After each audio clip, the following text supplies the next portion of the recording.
రెగ్యులర్గా వస్తున్న ఒక ప్రశ్న మీరు ఎన్నోసార్లు వినింటారు.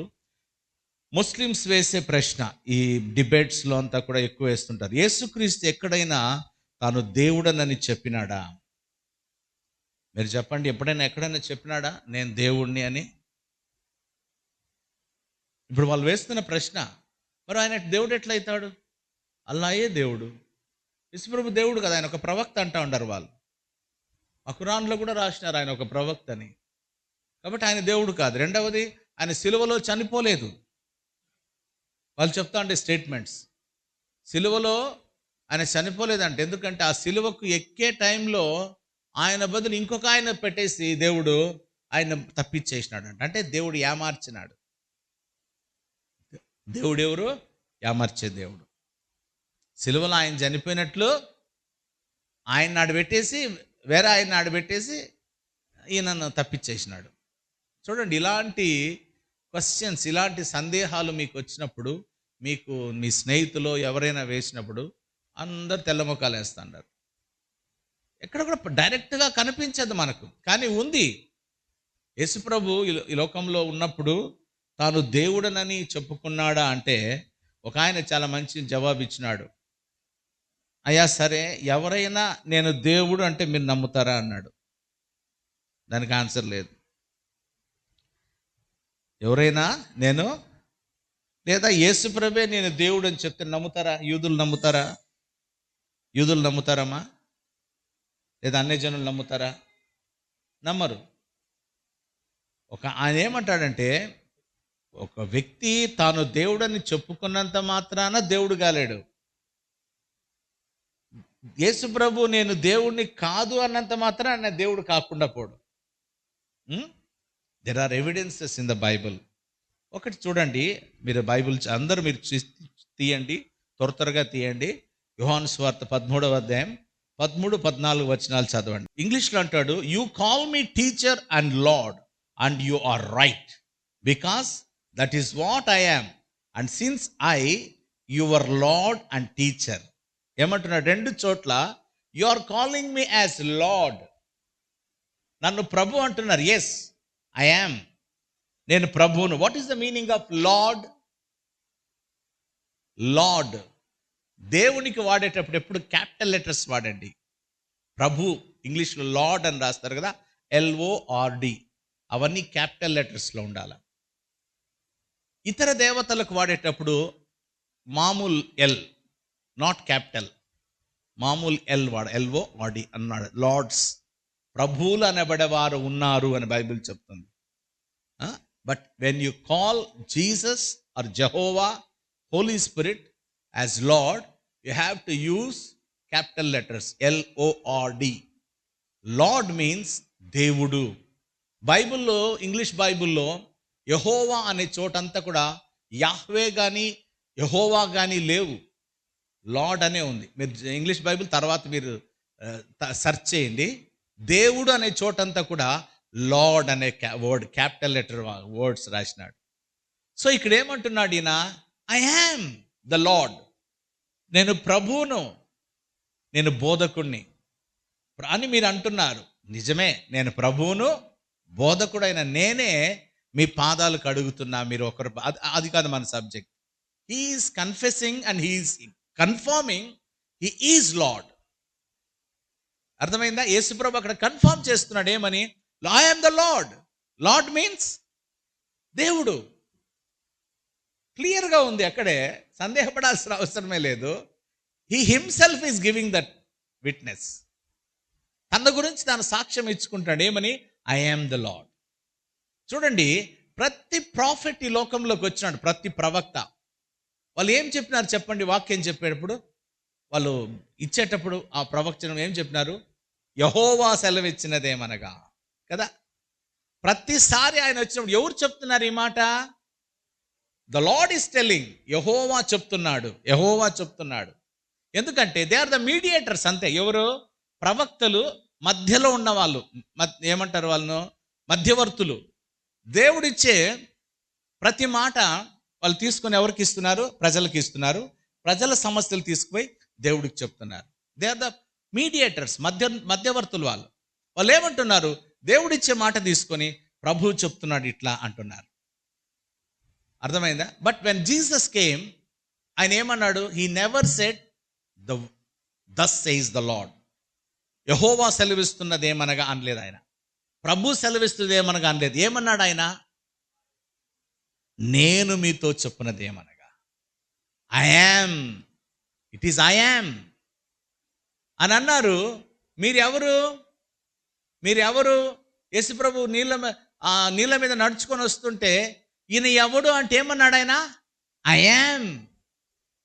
ఐ యామ్ అన్నవాడు ఒక్కడే బైబిల్లో. ఎవరైనా మోషేతో అన్నాడు, నీ పేరేమని చెప్పాలి ఇజ్రాయేలుకి? నువ్వు ఎవరని చెప్పాలి దేవుడా అంటే ఐ యామ్, ఉన్నవాడను అనువాడను. అంటే ఈ లోకములో ఉన్నవాడు ఒకడే దేవుడు. చాలామంది లేని వాళ్ళు దేవుళ్ళుగా చలామణి అవుతూ ఉంటారు. They are not gods. నేను తప్ప వేరొక దేవుడు లేడు అని బైబిల్ స్పష్టంగా. నేను చెప్పాను ఎగ్జాంపుల్ మీకు. ఎందుకు ఏం యేసుప్రభు ఈ క్రైస్తవులే దేవుడే, నేనే దేవుడు అంటాడే, ఎంత ధైర్యం ఆయనకు? అనొచ్చా ఆ మాట? ఇప్పుడు నేను నా బిడ్డలకు నేనే తండ్రి అంటాను, కానీ నేను కూడా నా బిడ్డలకు తండ్రి అంటానా? I'm one among the fathers అంటానా నేను? అంటే ఎంత చెడ్డ అర్థం వస్తుంది కదా. వస్తుందా లేదా? మీరైనా నేను కూడా నా బిడ్డలకు తండ్రి అంటారా? నేనే నా బిడ్డకు తండ్రి అంటారా? నేనే. నా బిడ్డలకు తండ్రి ఎవరు? నేనే. ఈ లోకానికి సృష్టికర్త ఎవరు? నేనే అంటున్నాడు ఆయన. ఎంత ధైర్యం ఆయనకు! ఆయన చేసినాడు కాబట్టి ధైర్యం ఆయనకు. మిగతా వాళ్ళు ఎవరైనా చెప్పమనండి, చెప్పగలరా? No. He is the lord, he is the creator. In the beginning God, Bible చెప్తుంది. ఆదిలో ఆయన ఉన్నవాడు ఆయన. అందుకే అన్నాడు I am the alpha and omega. అంటే అర్థమేమి? I am the beginning, if at all is there any ending, that is I am only. నేనే ప్రారంభం. ఒకవేళ అంతం అనేది ఏదన్నా ఉంటే ఆ అంతం నేనే. God is the beginning, God is the ending. అందుకే అంటున్నాడు ఆయన, నేను తప్ప వేరొక దేవుడు మీకు ఉండకూడదు. నో అంటున్నాడు. అందుకేనండి క్రైస్తవులు ఈరోజు చంపేస్తున్నారు, కొడుతున్నారు, హింసిస్తున్నారు. కారణం ఏమనంటే సత్యం అది. ఇప్పుడు నీ బిడ్డలకు నువ్వే తండ్రి అనేదే సత్యమా? అసత్యమా? కోర్టులో పోయినా నువ్వేం చెప్తావు? అదే చెప్తావు నువ్వా? Yes, I am only the father. నా బిడ్డలకు నేను ఒకడేనండి తండ్రి. ఎస్, ఈరోజు దేవుడు అదే మొత్తుకుంటున్నాడు. దేవుడు నేను తప్ప వేరొకటి ఉండకూడదు నీకు. పైన ఆకాశం అందు కానీ, కింద భూమి ఎందు కానీ, భూమి క్రింద నీళ్ల ఎందు కానీ మరి ఏ రూపమునైనాను మీరు చేసుకొనకూడదు. ఇంకోటి తెలుసా? There is no shape to God. దేవుడు మనిషి కాడండి. దేవుడు ఒక ఫిజికల్ బాడీ కాదు. ఆయన ఈజ్ ఎ స్పిరిట్ బీయింగ్. ఆయన శరీరంతో ఉన్నవాడు కాదు. ఆయన ఆత్మ. బైబిల్ చెప్తుంది దేవుడు ఆత్మ గనుక, యోహాను 4:24. అందుకే మన ఆత్మతో కనెక్ట్ అవుతున్నాడు ఆయన. ఈ ఫిజికల్ బాడీతో సంబంధం లేదు ఆయనకు. ఈ బాడీతో కాదు ఆయనకు. ఏమి? మన ఆత్మతో కనెక్ట్ అవుతున్నాడు. అందుకే మీ దేహమే దేవుని ఆలయం. అంటే మీ దేహంలో ఏముంది? ఆత్మ ఉంది. ఎవరి ఆత్మ? నీ ఆత్మ ఉంది. నీ ఆత్మలో నివాసం చేసేవాడు దేవుడే. అందుకే ఈరోజు ఏ మనిషి ఆత్మలో అయితే దేవుడు ఉండడో వాడు ఉన్మాదిలాగా ఉంటాడు, వాడు అనాథగా ఉంటాడు, వాడు ఒక గమ్యం లేనివాడుగా ఉంటాడు. ఎందుకు మనుషులు ఈరోజు అలాగున్నారు? దేవుడి పేరే చెప్తున్నారు, మేము పూజిస్తున్నామంటున్నారు, మేము మొక్కుతున్నామంటున్నారు, మేము భక్తిగా ఉన్నామంటున్నారు. Why they are in that situation? ఎందుకు అలాగున్నారంటే నేనే అన్న దేవుడు ఆత్మలో కూర్చోలేదు. ఆ స్లాట్లో కరెక్ట్గా ఫిక్స్ అవ్వగలిగింది ఎవరండి? నేనే అని చెప్పిన దేవుడు ఒక్కడే మానవుని యొక్క ఆత్మ అనే స్లాట్లో కూర్చోగలడు కరెక్ట్గా. మిగతా ఎవరు పెట్టినా ఎక్స్ట్రా అన్నా ఉంటుంది, చిన్నగైనా ఉంటుంది, జరుగుతూ ఉంటుంది. సెట్ కాదు, స్థిరంగా కాదు. అందుకే ఎప్పుడైతే ఒక వ్యక్తి దేవుణ్ణి తెలుసుకుంటాడో, లేక దేవుని ద్వారా మరి ఆవరింపబడతాడో, కంట్రోల్లోకి వస్తాడో, వాడి జీవితం చాలా ప్రశాంతంగా ఉంటుంది, పీస్ఫుల్గా ఉంటుంది. దానికి గుర్తు ఏమంటే పీస్. దేవుడు ఆ వ్యక్తిలో ఉన్నాడంటే సైన్ ఏమండి? గుర్తు పీస్. ప్రశాంతంగా ఉంటాడు వాడు, నింభరముగా ఉంటాడు. లోకమంతా అల్లకల్లోలం రాని వాడు భయపడ్డు, ఏ సమస్య రాని జడియడు. ఎందుకంటే నా తండ్రి నాకున్నాడు, నాకు చాలు. ఒక చిన్న పిల్లోడు ఒక బస్సులో కూర్చొని కాళ్ళు చాపుకొని సీట్లను తన్నుకుంటా కూర్చోంటే ఆ బస్సులో ఉండే వాళ్ళందరూ కూడా ఒక ప్లేస్కి పర్టికులర్గా, అది ఘాట్ సెక్షన్లో పోయినప్పుడు బస్సు ఇట్లా అట్లా ఇట్లా అట్లా తిరుగుతూ ఉంటే అందరూ కేకలేస్తారు కదా, అరుస్తారు కదా. వామిట్ చేసే వాళ్ళు కిటికీలో వామిట్ చేస్తూ ఉంటారు. ఈ ఘాట్ సెక్షన్లో పెద్ద హిల్ ఏరియాలో అరుస్తా వామిట్ చేస్తా ఓ భయపడిపోతా ఉంటే ఒకడు మాత్రం హాయిగా వాడు ముందర సీటుకి వేసి తన్నుకుంటా చిన్న పిల్లోడు కూర్చొని ఆడుకుంటాన్నాడంట. ఒక పెద్ద ఆయన అడిగినా అంట, ఒరే మేము ఇన్ని బాధలు పడతాండాం కదరా, ఇంత టెన్షన్ పడతాండాం, నీకేం టెన్షన్ లేదా? ఈ బస్సు ఆడు చూడరా లోయ ఎంత ఉందో, ఆ లోయలో పడిపోతే ఎట్లరా అంటే వాడు అన్నాడంట, నాకు భయం లేదు, ఎందుకంటే మా డాడీనే డ్రైవర్ అన్నాడంట. మా డాడీకి తెలుసు నేనున్నా నీ బస్సులోనని. అట్లా ఉంటావు నువ్వు నీ జీవితంలో. Life is very easy if you are in God.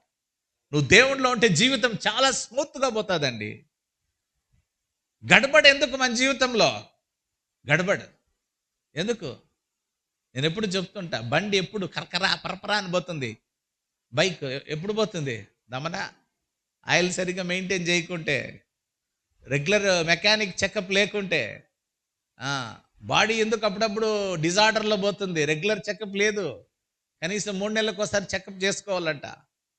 పోయి డాక్టర్ దగ్గర పోయి కంప్లీట్ ఫుల్ తరో చెకప్. నెలలో ఎంత 3 నెలలకు ఒకసారి ఒక 4 or 500 ఖర్చు పెడితే ఈ బాడీ అంతా చెక్ చేస్తారు. అన్ని బ్లడ్ గిడ్ అన్ని యూరిన్ ఫ్లమ్ ఎవ్రీథింగ్ చేసి ఓకే అలాంటి చిన్న స్లైట్ ఇది ఉంది, నువ్వు నీళ్లు బాగా తాగు, లేకుంటే ఇది ఉంది నువ్వు ఈ పని చేయి చెప్పేస్తారు వాళ్ళు. బాగుంటుంది. 50-45 తాడుతారే. ఫిజికల్గా రెగ్యులర్ మెడికల్ చెకప్ ఉండాలా. బీపీ షుగర్ ఉందో లేదో చెక్ చేసుకుంటూ ఉండాలి. అన్నీ వాటర్ తీసుకోవాలా. ఆయన లేదు 1 year లేదంట. వాళ్ళు బాధపడుతుంటారు. నిన్న 1 సంవత్సరం అసలు ఏం చెక్ చేసుకోలేదు. బాడీ చూడండి, రెగ్యులర్ చెకప్ లేకుంటే ఎంత ప్రాబ్లం వస్తుందో. ఒక బండి చూడండి, రెగ్యులర్ మెకానిక్ దగ్గర పోకుండా ఆయిల్ చెక్ చేయకుండా ఉంటే ఎంత ట్రబుల్ వస్తుందో. దేవుడితో నీ చెకప్ బాగుందా? Every day you have to check your life. ఎందుకంటే మనలో ఎన్నో బలహీనతలు వస్తుంటాయి, ఎన్నో మీదికి వస్తుంటాయి, ఎన్నో అబద్ధాలు వస్తాయి, ఎన్నో చెడు వస్తాడు, ఎన్నో కళ్ళతో చూస్తాం, ఎన్నో చెవులతో వింటాం, ఎన్నో నోటితో మాట్లాడతాం. పాపానికి ఇవన్నీ డోర్స్ అండి.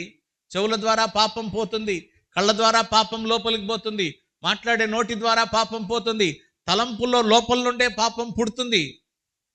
సో పాపం ఎన్నో మనల్ని కరప్ట్ చేసేస్తుంది. కాబట్టి మనకు రెగ్యులర్ చెకప్ ఉండాలి దేవుడి దగ్గర. Wonderful, we have the blood of Jesus. Hallelujah. ప్రతిరోజు యేసు రక్తం ఏం చేస్తుంది మనల్ని? అదంతా కదా క్లీన్ చేసుకుంటూ బాగుంటావా? నువ్వు చేయాలా. You have to apply. నువ్వు కూర్చోవాలా. ప్రభా ఇదిగో నేను ఈ రాత్రి వచ్చినా నా పడకలోకి పోతాండా, నాలో ఏ పాపం ఉంది చూపెట్టినాయన, నాలో ఏ తప్పులున్నా, ఏ అబద్ధం ఉంది, ఏ చెడ్డ తలంపు ఉంది, ఏ అవిధేయత ఉంది, ఎవరిని నేను క్షమించలేదు, ఎవరు నాలో అన్ఫర్గివ్నెస్ ఉంది, ఎవరిని నేను ద్వేషించినాను, ఎవరిని నేను తప్పుగా అర్థం చేసుకున్నా, ప్యూరిఫై చేయి ప్రభా, ప్యూరిఫై చేయి. డబ్బు విషయంలో ఎక్కడ నేను మోసంగా ఉన్నా, నీ మాటకు ఎక్కడ నేను లోబడలేదు, ప్యూరిఫై చేయి. రాత్రి శుద్ధీకరించుకో. ప్యూరిఫై చేసి పడకలో ప్రశాంతంగా రాత్రి నీకు మరణం వచ్చినా క్రీస్తు రాకడొచ్చినా ఆయన రాజ్యంలో హ్యాపీగా ఉంటావు. ఉదయం లేస్తున్న అడుగు, ప్రభా ఇదిగో మళ్ళా లోకంలోకి పోతా ఉండా, నాతో ఉండండి ప్రభా, నన్ను పవిత్రపరచు, నా నోటిని కంట్రోల్ పెట్టి ప్రభా, నా కళ్ళు ఏమంటే అవి చూడకుండా సహాయం చేయి, నా చెవులు చెత్త వినకుండా సహాయం చేయి, నా హృదయం పనికిరాంది ఆలోచించకుండా సహాయం చేయి, నా తలంపులకు మీరు కావాలండి ప్రభా, ప్లీజ్ రండి ప్రభా. దేవుని హెల్ప్ తీసుకొని లోకంలోకి వెళ్ళు. అప్పుడు చూడండి నువ్వు ఎట్లుంటావంటే మారు మనసు అక్కర్లేని 99 గొర్రెల్లో ఒక గొర్రెలాగా ఉంటావు. Hallelujah. Always ready, ever ready. Christian ఎట్లుండాలండి? ప్రభు క్రిస్టియన్ అంటే క్రిస్టియన్ వద్దు, క్రిస్టియన్ పేరు నాకు ఇష్టమే లేదు. ఎందుకంటే ఇప్పుడు క్రిస్టియన్ ఆడరా ఉన్నాడంటే ఆనంద్ బార్లో ఉంటాడు. ఏమంటే ఎంజాయ్ లైఫ్. లైఫ్ ఎంజాయ్మెంట్ ఏం చేయాలండి? ఎంజాయ్మెంట్ అంటే ఏం చెప్పండి? అదే ఎంజాయ్మెంట్ అంటే బాగా తినడము, నాన్ వెజ్ తినడము, సిగరెట్ తాగడము, ఆ, ఇది ఎంజాయ్. లేదా పరస్త్రీలతో వ్యభిచారం చేయడము, ఇదే వాళ్ళ ఎంజాయ్మెంట్. నో, వాళ్ళ గుండె లోపల లోపల లోపల లోపల చూడండి, ఉందా నిజంగా సంతోషం ఉందా అంటే లేదు. నిజమైన ఆనందం దేవుడు మనకు, the joy of the Holy Spirit. ఎప్పుడు వస్తుంది అది? నువ్వు రక్షణ పొందుకున్నప్పుడు పరిశుద్ధాత్మ ఆనందం వస్తుంది. నువ్వు పాపం చేస్తే ఆనందం వెళ్ళిపోతుంది తెలుసా. అందుకే దావీదు అన్నాడు 51వ కీర్తనలో, take not thy spirit, holy spirit from me, restore unto me the joy of thy salvation. నీ రక్షణ ఆనందము నాకు మరలా పుట్టించు ప్రభా. ఎందుకంటున్నాడు ఆ మాట? బెత్షెబతో పాపం చేసినప్పుడు ఆ రక్షణ ఆనందం వెళ్ళిపోయింది దావీదులో నుండి. Oh disturb. చూడండి, ఒక్క తప్పు చేసి చూడండి క్రీస్తు బిడ్డ, నిజంగా if you are right with God, నువ్వు రక్షణ పొందినావు అనడానికి గుర్తేం తెలుసా? ఒక్క చిన్న అబద్ధం చెప్తానే అలజడైపోతుంది లోపలంతా, డిస్టర్బెన్స్ అయిపోతుంది. అయ్యో ఎందుకు చెప్పినాను, అయ్యో ఎందుకు చెప్పినా ప్రభా, అయ్యో చెప్పేసినానే. తిరిగి రికన్సైల్ అయ్యేంత వరకు, తిరిగి దేవుడితో ఆ వ్యక్తితో ఇద్దరితో సమాధాన పడేంత వరకు నువ్వు నెమ్మదిగా ఉండలేవు. Christian life is a cross. What is cross? Right connection with God and you. నిలువు కొయ్య, అడ్డ కొయ్య, నీకు మనిషికి సరైన సంబంధం. నీకు ఎదుటి వ్యక్తికి, ఎదుటి సహోదరునికి, ఎదుటి సహోదరతి, ఎదుటి భార్య కావచ్చు, భర్త కావచ్చు, బిడ్డలు కావచ్చు, నువ్వు పనిచేసే చోట కావచ్చు, నువ్వు ఎక్కడ వెళ్తున్నా ఎదుటి వ్యక్తితో సంబంధం బాగుండాలి మంచిగా. ఫస్ట్ దేవుడితో బాగుంటే ఇది ఆటోమేటిక్గా ఉంటుందండి. అందుకే ఇది పొడుగుంది కదా, నిలువుకోయే సిలువలో పొడుగు ఉంటుందా లేదా? This is very very important. నిలువు కొయ్య, నీకు దేవుడికి సంబంధం బాగుంటే ఈ సంబంధం బాగుంటుందండి. చూడండి, కొంతమంది మనుషులతో సమాధానం ఉండదు వాళ్ళకి. ఎందుకు తెలుసా? They are not right with God. నాకు దేవుడితో సంబంధం బాగుంటే మనుషులతో నేను బాగుంటా. బాగుండడం అంటే సమాధానంగా ఉంటా. ఒకవేళ తప్పు చేసినా, సారీ బా నేను ఈ తప్పు చేసిన, ఏమనుకోవద్దుమా, ఓ సారీ ఇది నా పొరపాటు, ఇది. నాకు రికన్సిలేషన్ ఉంటుంది, సంబంధం బాగుంటుంది. మనుషులతో సంబంధం బాగుండాలంటే దేవుడితో సంబంధం బాగుంటేనే ఇది మనుషులతో సంబంధము. నువ్వు ఇతరులను గౌరవిస్తావు, ట్రీట్ చేస్తావు, మర్యాద ఇస్తావు, ఇతరులను తక్కువగా ఆలోచించవు, ప్రతి ఒక్కరికి వాల్యూ ఇస్తావు. మనం ప్రతి ఒక్కరికి వాల్యూ ఇస్తామా అండి? అమ్మా చెప్పండి, అయ్యా ఇస్తామా మనము? లేదు లేదు, నో, మనం ఇవ్వం. మన నేచర్ అలాంటిది. ఆదాము స్వభావం మంది, మన నేచర్ అలాంటిది. ఒక్కొక్కరిని ఒక్కొక్కలాగా చూస్తాం. డ్రెస్సింగ్ చూస్తాం, డ్రెస్సింగ్ చూసి మనం మర్యాద ఇస్తాం. ఆడవాళ్ళ మెడలో చైన్లు చూస్తారు, వ్రేళ్లకు ఉంగరాలు చూస్తారు. అందుకు అప్పో సప్పో చేసి అన్నేళ్లకు అన్ని ఉంగరాలు వేసుకుంటారు. ఎందుకంటే మనిషి గౌరవం కోసం. మంచి డ్రెస్ వేసుకుంటారు ఎందుకు? మంచి గుడ్డలు వేసుకొని మంచిగా కనపడాలంటే మనుషుల మర్యాద కోసం. అవసరమా అది? అప్పు చేసి పప్పు కూడా అన్నట్లు అవసరమా? మనిషి మనల్ని ఎట్లా ట్రీట్ చేస్తే మనిషితో ఎందుకండి? ఎవరితో మనకు? నా దేవుడు నన్ను ప్రేమిస్తే చాలు, నా దేవుడు నన్ను గౌరవిస్తే చాలు. ఈ మనుషులు ఇచ్చే గౌరవం ఎవరికి కావాలా? అన్నీ బాగుంటే ఇస్తారు, లేదంటే వాళ్ళకి నచ్చినట్టు నువ్వు ఉంటే వాళ్ళు నిన్ను గౌరవిస్తారు, నీ దగ్గరకు వస్తారు, మాట్లాడతారు. వాళ్ళకి నచ్చినట్టు నువ్వు లేవంటే ఏం చేస్తారు? వాళ్ళు నిన్ను దూరం చేసుకుని ఇంకొకరితో కలిసి తిరుగుతూ ఉంటారు. మనుష్యుని యొక్క మర్యాదను, గౌరవాన్ని ఆశించద్దు దయచేసి. అది టెంపరరీ. దేవుడు నీ గురించి ఏమనుకుంటున్నాడు అది థింక్ చేయి.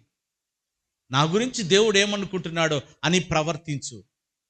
ఎందుకంటే నిన్ను పోషించేది మనుషులా దేవుడా? నా ఉద్యోగము, ఆ ఉద్యోగం కూడా దేవుని దయ లేకుంటే, నీకు ఆరోగ్యం లేకుంటే ఉద్యోగం చేయగలవా? వ్యాపారం చేయగలమా? ఒక పని చేయగలమా? ఆయన కనికరం మీద మనం ఆధారపడుతున్నాం. కాబట్టి మనుషుల్ని తృప్తిపరచాలి అన్నది పక్కలో పెట్టేద్దాం.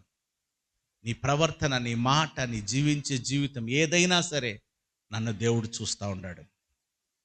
దేవుని కళ్ళు ఎప్పుడు నా మీద ఉన్నాయి, ఆయన కళ్ళు నన్ను చూస్తున్నాయి. కాబట్టి నేను జాగ్రత్తగా నడుచుకోవాలి. మనం మనుషులు మనల్ని చూస్తూ ఉండరని భలే జాగ్రత్తగా నడుచుకుంటాం మనం కదా. మనుషుల దగ్గర ఎట్లుంటాం మనం? ప్రైజ్ లార్డ్ బ్రదరా, బాగుండారా, అక్క బాగుండారా, చాలా డీసెంట్గా. మన ఒరిజినాలిటీ ఎప్పుడు తెలుస్తుంది? ఒరిజినల్ ఇది వెన్ నోబడీ ఈజ్ దేర్. ఎవ్వరు లేనప్పుడు నువ్వు అందరి ముందర పోనోగ్రఫీ చూస్తావా? చెడ్డ దృశ్యాలు చూస్తావా? దీంట్లో సినిమాలు చూస్తారా? మీరు ఎవరైనా మీ మొబైల్లో సినిమాలు చూస్తారా? అందరి ముందర సినిమా పాటలు వింటారా? వినరు. కానీ ఒంటరిగా ఉన్నప్పుడు మీకు దేవుడికే తెలుసు.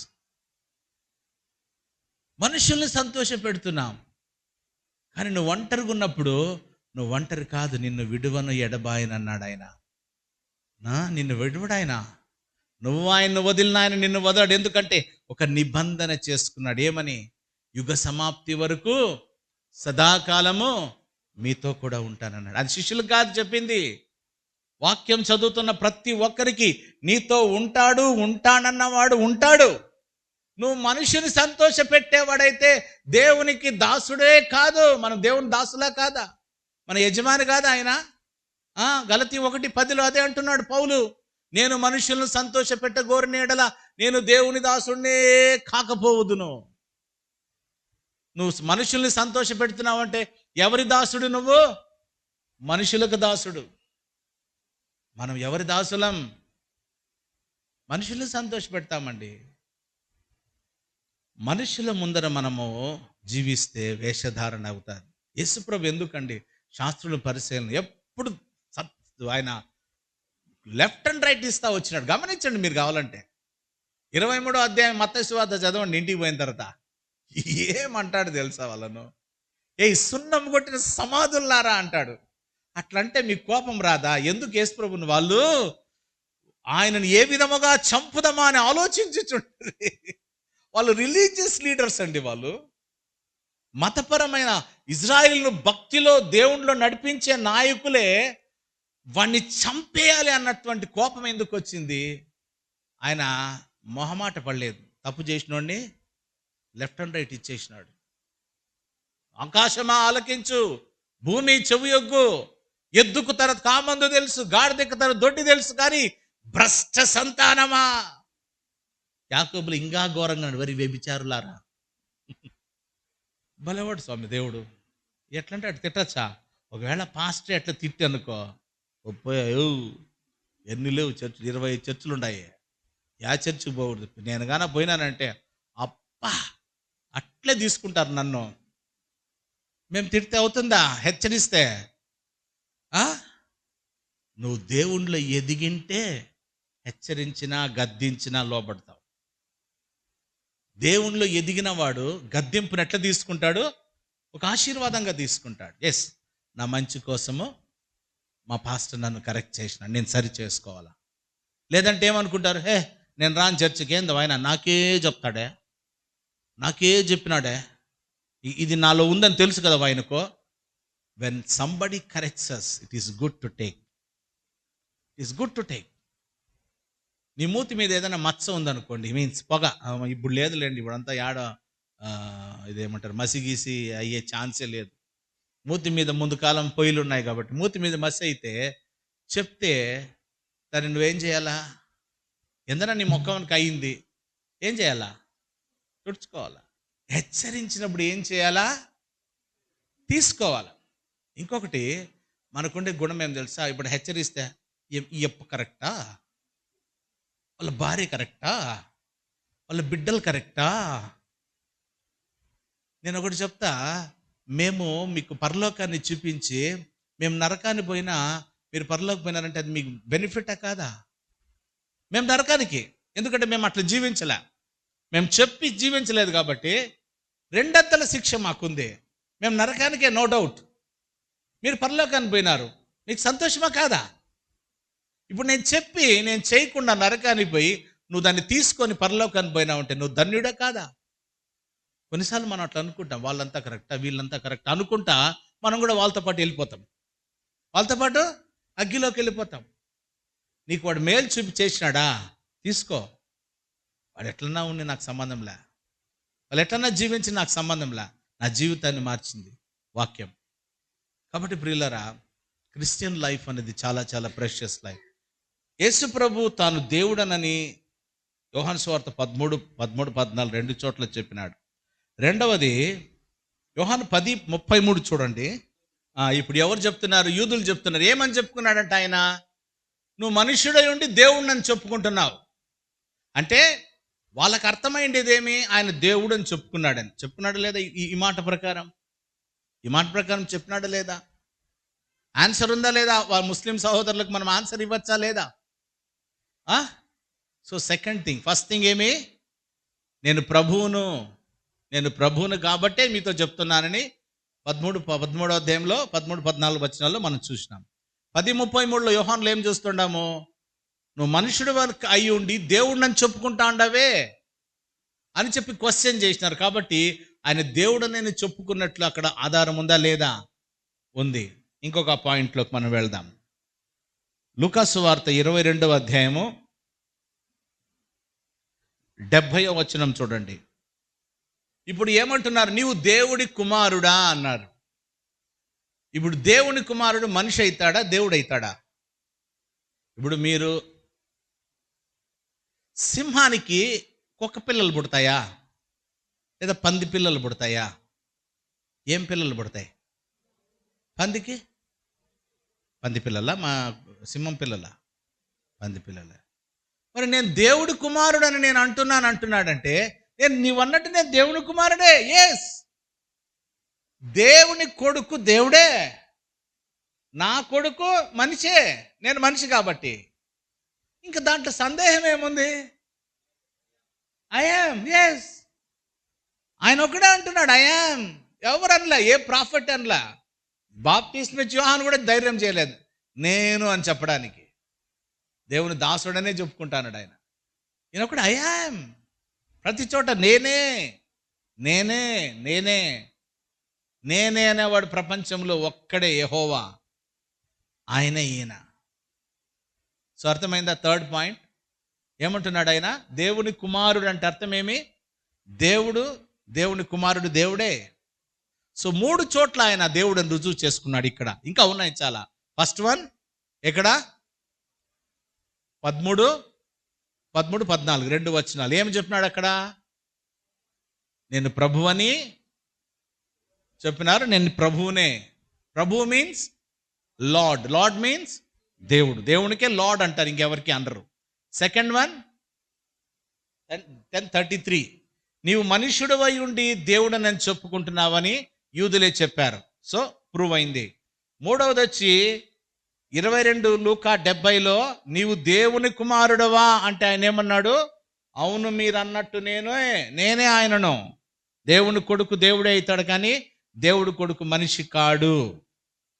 దేవుడు కొడుకు మనిషి కాదు. He's God, he's God. So next ఆయన యేసు ప్రభు 3 విషయాల్లో తాను దేవుడని రుజువు చేశాడు. ఒకటి వచ్చి ఆయన క్యారెక్టర్స్ ద్వారా, ఆయన లక్షణాలు, క్యారెక్టర్స్.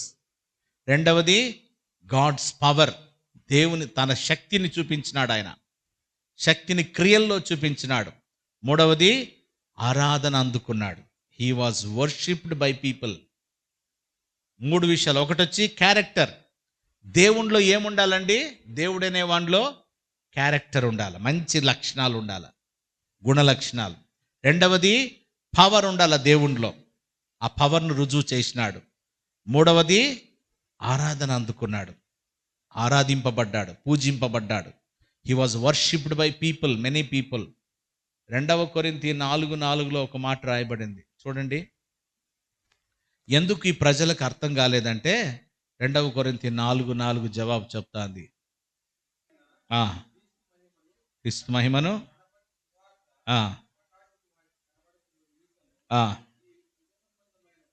ఈ యుగ సంబంధమైన దేవత అంటే ఎవరు? సాతాను.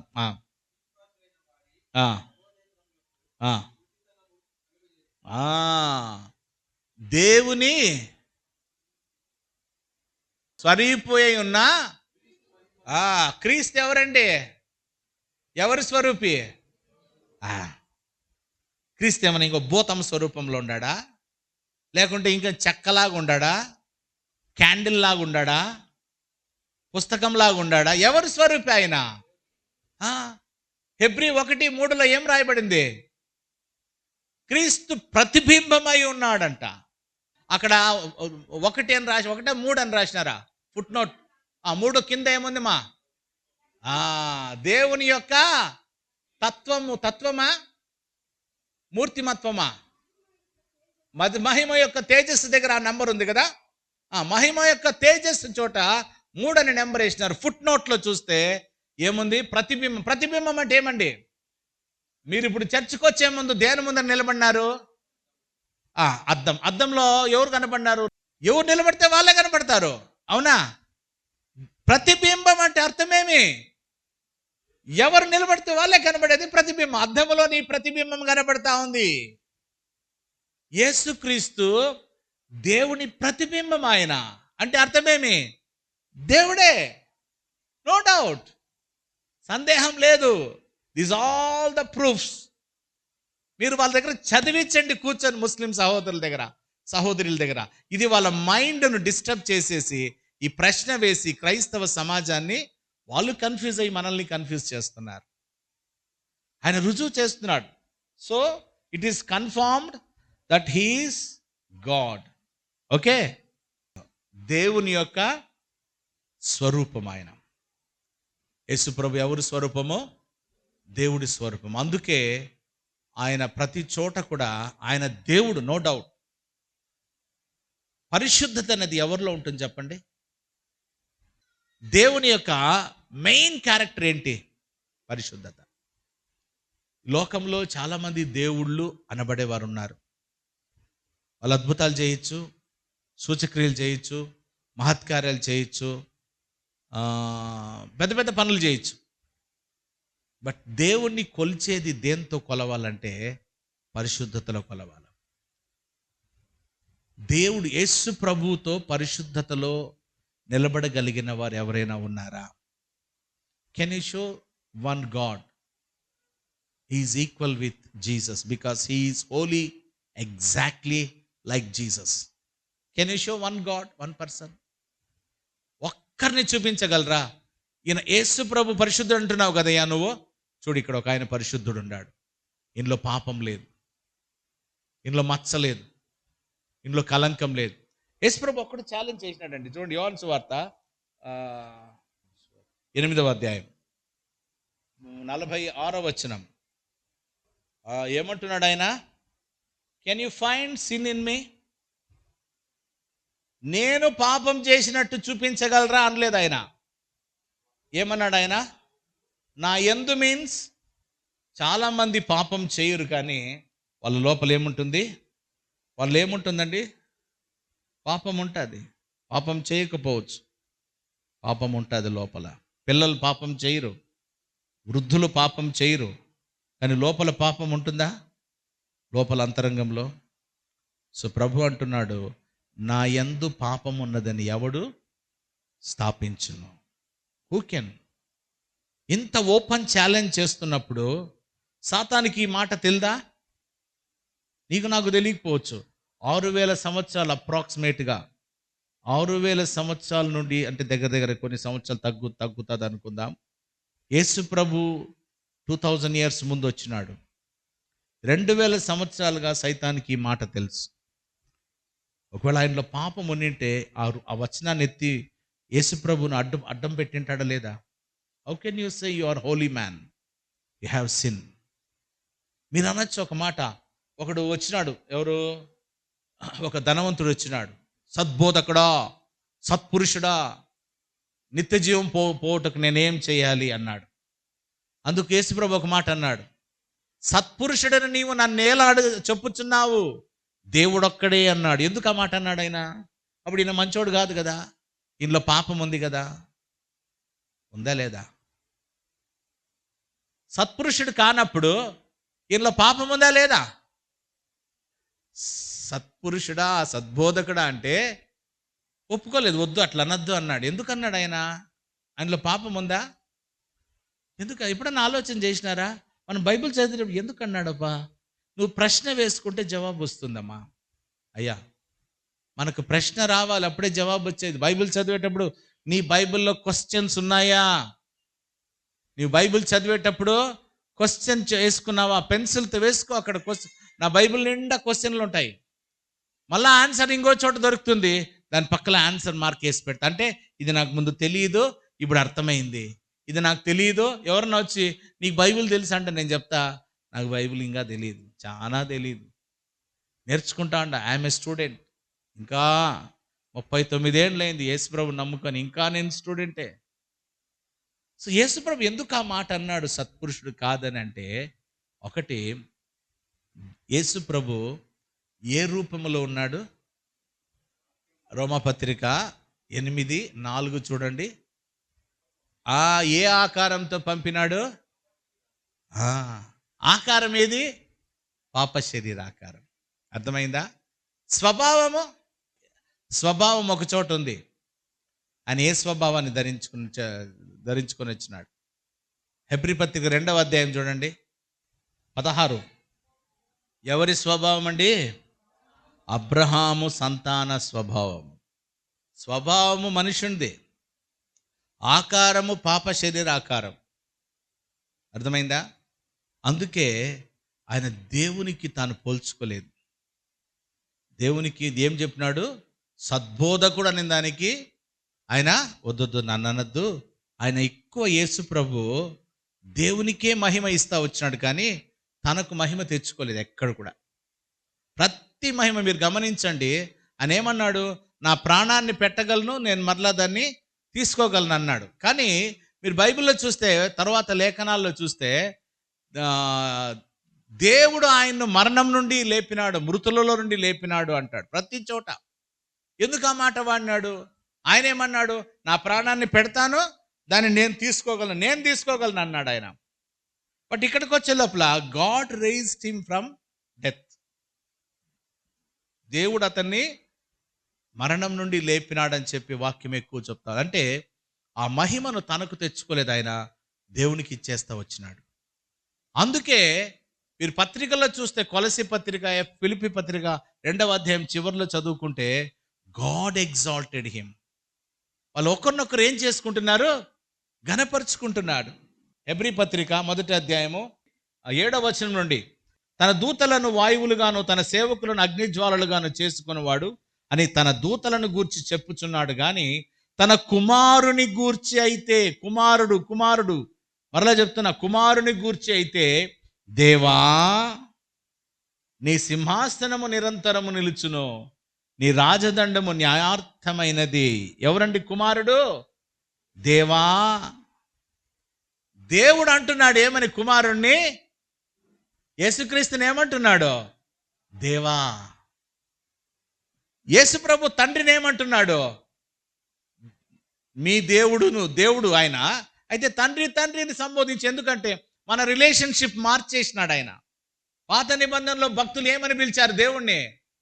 దేవుడే. మోషేకు కూడా దేవుడే, అబ్రహాముకు దేవుడే, మలాకి వరకు దేవుడే, బాప్తిస్మా ఇచ్చి యోహానుకు కూడా దేవుడే.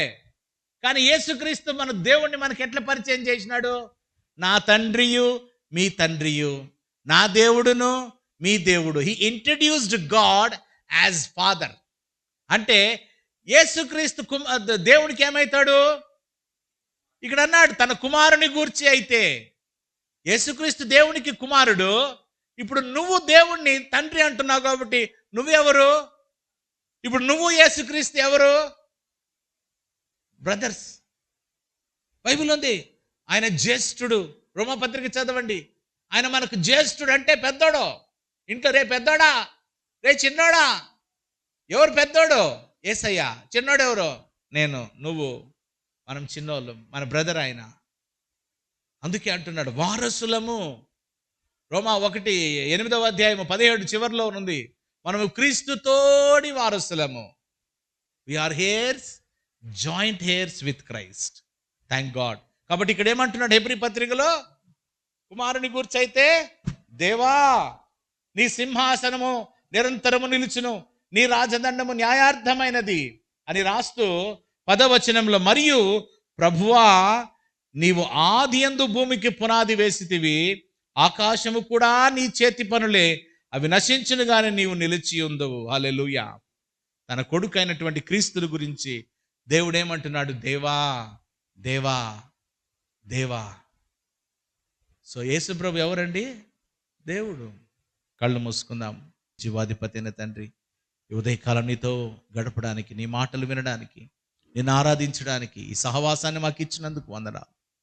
విన్న మాటలు మాలో భద్రం చేయండి. రాబోయే వారంలో మేము ఇంకా లోతుకు దాన్ని ధ్యానించడానికి, ఇంకా నీ బిడ్డల వారి గృహానికి వెళ్ళి ఈ వాక్యం మీద ఇంకా ఇంకా లోతుకు ధ్యానించి అనేక విషయాలు నేర్చుకోవడానికి నాయనా మీరే కృప చూపెట్టమని, ఈ విత్తనాలు సాతాను దొంగిలించకుండా అయ్యా అది మాలో ఫలించి 30, 60, 100 అభివృద్ధి చెందేట్లుగా సహాయం చేయమని, ఇప్పుడు వచ్చిన మమ్మల్ని అందరినీ దీవించమని యేసు నామములో అడిగి ప్రార్థిస్తున్నాము తండ్రి.